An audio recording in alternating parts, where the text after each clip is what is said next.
Hey, what's going on everyone? Welcome back to another video here on the channel, and in today's video, well, first of all, I want to say I'm back after a couple of months. There's been a few things going on lately in on the world, obviously, with everything going on in the world, and I've just been a bit busy, a bit busy at work, a bit busy with life in general, and I've been busy doing other stuff as well. So unfortunately, this channel has been a bit slipped a bit under the radar, unfortunately. But hopefully in the near future, I've got a lot of things planned. This is not a video explaining what's going to be happening over the next few months on the channel. That'll be coming on later this week. I'll have a video going on about everything that's going to be what I've got planned for the channel over the next coming weeks and months and into next year. I've got a lot of things planned, guys, so I hope you guys are ready for that. But I want to go over some news today about what happened at Ardacon 2021, of course, which was the weekend just gone, I believe. And we got some new news and some new models revealed, and I gotta say, they look absolutely amazing. And me, as a big Hobbit fan, more than Lord of the Rings, model-wise and game-wise, I honestly cannot wait for it. So we're gonna get straight into it. Hope you guys enjoy it. If you do, make sure to leave a like, share, subscribe, all that good jazz if you haven't already. But here we are. We have the new Middle-earth strategy battle game Warhammer community article that has come out only a couple of days ago now. Sorry, this video has been going out a little bit late. But we have Ardacon 2021, new Witch King, huge terrain kits, and the future of the War of the Ring. Very exciting stuff to see. And I don't know if I actually said it in a video. I may have done this in a video beforehand, but I think there was going to be a War in the North or kind of supplement or expansion that was going to be coming out in the near future, and we got something along those lines. So let's get straight into it. So first of all, we have Ardacon is the largest annual gathering for fans of Middle-earth strategy battle game in the world. As a treat for the faithful fans who attended, the Middle-earth team joins the devoted throng every year to present a special seminar revealing some of the awesome new supplements and miniatures that are on their way. Ardacon 2021 was no exception, and the Middle-earth team has just finished their presentation. Luckily, we had a sneak peek of what they've revealed in the seminar, so we shall share all the news with you now. First up is the brand new resin scenery kit Amon Hen, coming soon. And as you guys can see, it's bloody beautiful. Not only has it got like the actual stone, building itself, but also has those, I don't know what you call them, like sentinel kind of things on either side of it. It looks really nice. And yeah, I don't know how big it's going to be. I could imagine it's probably going to be about as big as Amon Sul, Weathertop. Probably going to be around as the same price, I would imagine as well. I don't think the price has been leaked yet, but no doubt it's ripped straight from the film. I'm guessing they've got a lot of detail documents and stuff, and probably honestly just ported stuff from Weta into this file. I would not be surprised at all. Hopefully it is quite big, because I have seen some Amon Hen pieces that are quite too small. It's not very model safe, and not very game friendly. So hopefully this is quite big. Obviously, with the counteract to that, if it's bigger, obviously it's gonna be a bit more expensive. But I'm glad that we got it for sure. It's definitely going to be a collector's piece as well, but it'd be lovely to see this on the field as well. Remember the scene in the Fellowship of the Ring where Aragorn took on an entire warband of Uruk-hai? Not only was it the next level act of heroism, it brought Frodo time to escape their clutches, alas not poor Merry and Pippin though. Well, the skirmish took place around the Seeds of Seeing, up top the summit of Amon Hen. This enchanted throne and dais was built on, by the great kings of old, Aragorn's Numenorean ancestors, and enables anyone who sits atop it to perceive impossible distances. A handy trick when it comes to defending your borders. This incredible kit will bring new life to your battlefields. It will be available later this year, so keep an eye out for it, Star on Style. So that's a resin kit, so that's obviously going to be from Forge World, like Weathertop. Speaking of great kings of old, this guy was a king, and he's definitely very old. Great. Not so much, unless of course you have megalobical plans. I don't know how to say that word. For world dominion, and are looking for a suitably fiendish servant to do your evil bidding, in which case you need the new Witch King of Angmar. And just like the old Witch King, as you guys can see, the horse is rearing up. I don't know if it's just, Witch King's pose that likes rearing up. but look at it. It looks absolutely awesome. The paint job is quite nice as well, I gotta say. This is, from what I believe, I think we read on a little bit later, is a new plastic kit, which will come with a foot and mounted version. Honestly, like the crown's cool, but I gotta say the hood is just as cool. I don't know. I already have the old metal mounted version of the Witch King with his hood up, but I gotta say that one looks even better. So I don't know. I don't know if you can magnetize it. If you can, I'd probably be doing that. But we'll have to wait and see. You know, again, we'll talk about this later, but definitely something I definitely want to pick up for sure. Like the other multi-part plastic kit heroes before him, the new Witch King miniatures can be assembled with a number of different war gear options. If, for example, you want to represent him as the supreme commander of Sauron's armies rather than his guise as one of the Black Riders, you can build him with his iconic Morgul crown both on foot and on horseback. And you guys can see that mace is it definitely looks like it's got some weight to it, which it should do.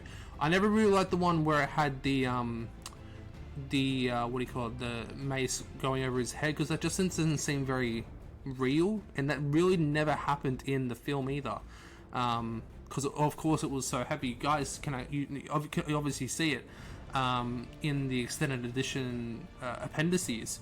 You see how big and heavy it was, that, you know, it just lumps and flops around. It, you know, it's not a thing that you can, like, you know, really whirl around in the air, like, you know, this is a flail, it's not a mace after all. As you guys can see, you can also assemble it in two different options as well. So that one with the Morgul crown, that's definitely that's stolen straight out of Return of the King, when you know, when he first faces Eowyn once the Fell Beast gets killed, essentially. That's exactly that pose out of the film, and it looks incredibly cool. The model on foot can also be assembled with a massive flail that the Witch King wields to brutal effect against Eowyn in the Battle of Pelennor Fields. You can even attach the dreaded Morgul blade he used to stab Frodo with the top to his hip. So that's the Morgul blade there, I'm guessing. I guess. You know, it's not on there, but it is on here. So there you go. So next up is a supplement for the strategy battle game that sees the rise and eventual fall of the Necromancer. Now, I don't think a lot of people saw this coming. I don't think it was this that I thought was going to be coming out next. So we have a new For the Necromancer, obviously featured around the Hobbits. Now, this is one of the reasons that I'm really looking forward to this new release. As you guys know, I'm a massive Hobbit fan. I just think, you know, I know there's, you know, it's a bit, you know, there's a bit toing and throwing from you know, Hobbit versus Lord of the Rings, but, you know, it's all one world, it's all one story and one literature. You know, it's all amazing. You know, that's why we're here. That's why, you know, we love Middle Earth. It's of course it's Middle Earth. It's not just the Hobbit. It's not just Lord of the Rings. It's all of Middle Earth. But me personally, I prefer this era, I guess is the best way to say it. I prefer this era of the story. But of course, you know, we know that there's, like, you know, the Castellans of Dol Guldur coming back. The Vanquishers of Necromancer are coming back very soon as well. So, and, you know, a lot of, like, the Spider Queen, the great spiders are coming back as well. So there's a few things that are coming back that would hint towards this as well as the War in the North. Of course, you know, I haven't done a video on them because I've been out, but obviously we had King Brand and Bard II, his son, come out recently, as well as the Dale, the Dale Knights, I believe, on foot. So they were pretty cool. So they're obviously, you know, going to be a big part of this new supplement coming out as well. So during the Third Age of Middle-earth, Necromancer established the stronghold of Dol Guldur in southern Greenwood, intent of spreading his evil influence over the lands of the North in secret by disguising his true identity. As his powers grew, the forest itself grew as sick with corruption, eventually becoming known as Mirkwood, and even the Wood Elves of Thranduil rarely ventured far from their halls in the north. Sauron was eventually banished by the White Council and fled back to Mordor to recover his strength, though not before he had to wrought so much ruin on the world. So as you guys can see, the Vanquishers and Necromancer, the new well, they're not new anymore, but the not Finecast, Resin Ringwraiths from Fordwell. I still want to get my hands on them. They look amazing. As with all the narrative-driven supplements we've seen so far, such as the Scaring of the Shire and Gondor at War, you can expect to be taken on a journey through some of the key events that took place during that period. Over the course of 13 narrative play scenarios, so not as many as we've had before in the Scaring of the Shire. I don't remember how many was in Scaring of the Shire, but I know War in Rohan was like 29 or 32 or something crazy like that. And obviously Gondor at War, so not as big as those ones. And of course Quest of the Ring Bearer, which I will be getting to later this week. Got something very special planned for that one as well, but not as big as that one. But obviously, it's not as big as a conflict. It's a very central location, but it's a very important location as well. You can relive pivotal moments from the founding of Dol Guldur all the way through to the fall of the Necromancer. So the founding of Dol Guldur is an interesting one as well. Obviously, it used to be a Gondorian fortress, or a Numenorean fortress. There are also 4 new legendary legions inspired by the narrative that will enable you to field specific armies based upon their mighty heroes and dread villains that took part in the fighting, including the Vanquishers of the Necromancer and the Pits of Dol Guldur. I'm guessing as well there might be the 9 with Sauron. As we know, I think it was in There and Back Again, and I do have There and Back Again with me right now, just out of curiosity. I do believe, we had the Dark Powers of Dol Guldur, so I wouldn't be surprised if that was one of them. Or, that could be, the new version of the Pits of Dol Guldur. We also had the Dark Denizens of Mirkwood.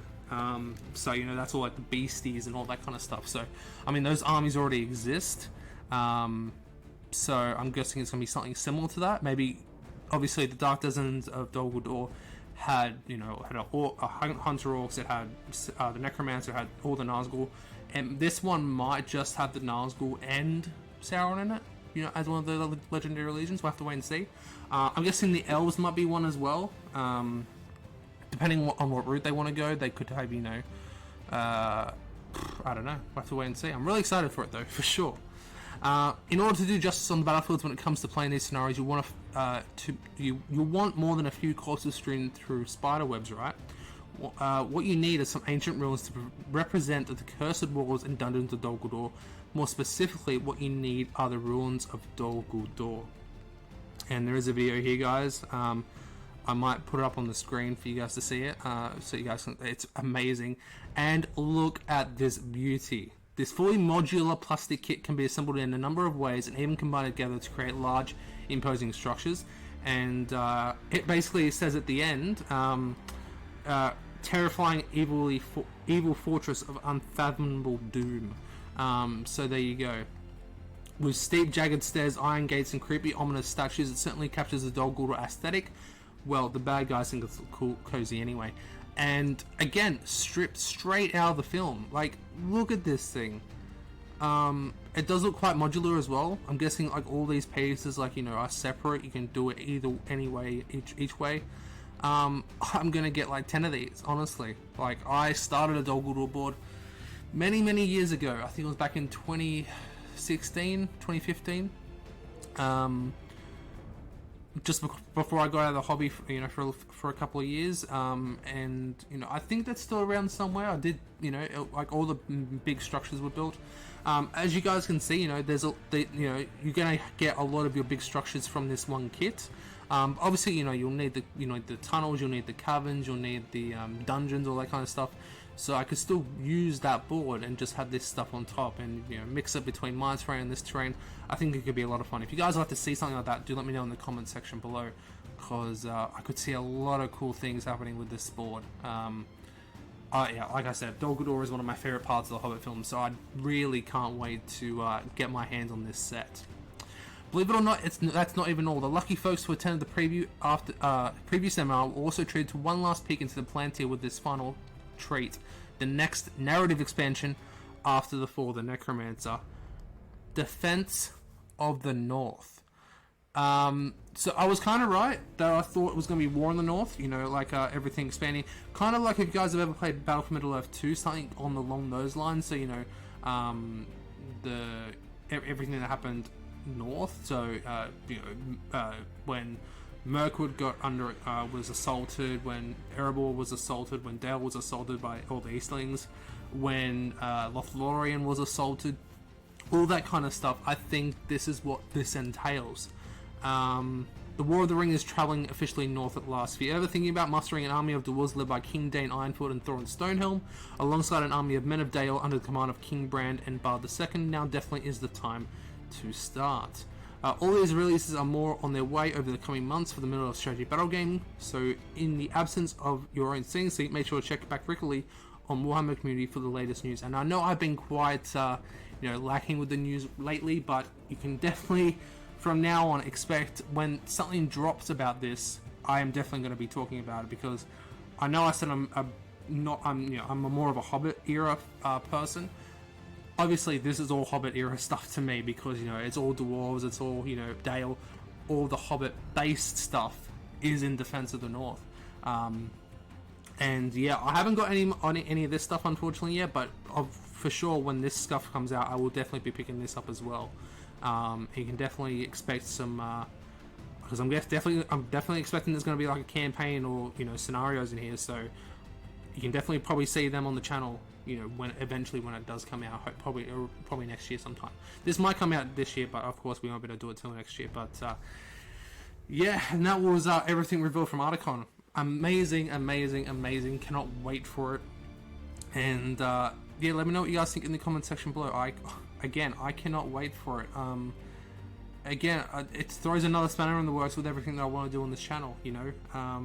Obviously with the with my magazine that I want to do, that is still in the works. Don't worry, guys. For those of you interested, still interested in it, my Battle Games in Middle Earth Hobbit Edition is still on the way. Everything's getting painted up, scenery's getting built, everything's getting built for it. Articles are being written, and I'll have more to talk about that in the next 1 or 2 weeks about that. I'll have an update on that for you guys. I'm also doing a blog, or a vlog I should say, video blog, going through my entire stage of going through of me doing this as well. I am also in contact with people, trying to get some, different people writing articles, so it's just not all me. If you guys would like to, lend a hand and like your contributions added to it, do let me know in the comment section below. You can always email me as well. That should be in the description below, I hope. If it's not, just let me know, guys. But yeah, I'm gonna get out of here. Awesome video to come back to, and hope you guys are ready for everything that's gonna be coming in Middle Earth strategy battle game. And yeah, I can't wait for these ones, especially. I can't wait to get like 10 or 12 or 15 of these and just build a massive Dogwood or what. It's gonna be awesome. If you guys are ready for that, let me know in the comment section below. I'll get out of here. Appreciate you guys tuning in. I'll see you guys in the next one. And as always, happy gaming.